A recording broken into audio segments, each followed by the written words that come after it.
நீங்க வந்து யாரை பார்த்தும் வந்து பயப்பட வேண்டாம், மலைக்க வேண்டாம், வியக்க வேண்டாம். நீங்க உங்கள பார்த்து வியந்து கொள்ளுங்க. நம்ம வேலைக்கு போயிட்டு நம்ம படிக்கிறோம். வீட்ல வந்து இவ்ளோ ஃபேமிலி சிச்சுவேஷன் இருந்து நம்ம படிக்கிறோம்.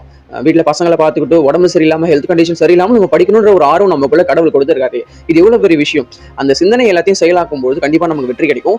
இன்னும் வந்து நம்ம எதுவுமே நம்ம கை மீறி போயிடல. இன்னும் காலங்கள் இருக்கு. இந்த காலத்த நல்லா நம்ம யூட்டிலைஸ் பண்ணிக்கிட்டோம் அப்படின்னா, வெற்றி மத்தவங்களுக்கும் நமக்கும் ஒரு வெற்றி கிடைக்கும். நமக்கும் இந்த சமூகத்துல ஒரு அங்கீகாரம் கிடைக்கும், ஒரு மரியாதை கிடைக்கும். வேலை இல்லாம இன்னைக்கு கஷ்டப்பட்டுக்கிட்டு மத்தவங்களால ரொம்ப அவமானப்படுத்தப்பட்டு, ரொம்ப சம்பளம் குறைவான ஒரு வேலைக்கு போயிட்டு, ரொம்ப ஒரு அடிமட்ட ஒரு வேலைக்கு போய் கஷ்டப்பட்டு இருக்கக்கூடிய நபர்கள் எல்லாருக்குமே அரசு வேலை கிடைக்கணும். அவங்களும் வாழ்க்கையில வந்து வளம் பெறணும், நல்லா இருக்கணும் அப்படின்னு நான் சொல்லிக்கிறேன். என்னுடைய தோல்வியாளன் சேனல் சப்ஸ்கிரைப் இருக்கும். நான் தனிப்பட்ட முறையில் இது சொல்லிக்கிறேன். படிக்கிறத விட்டுறாதீங்க.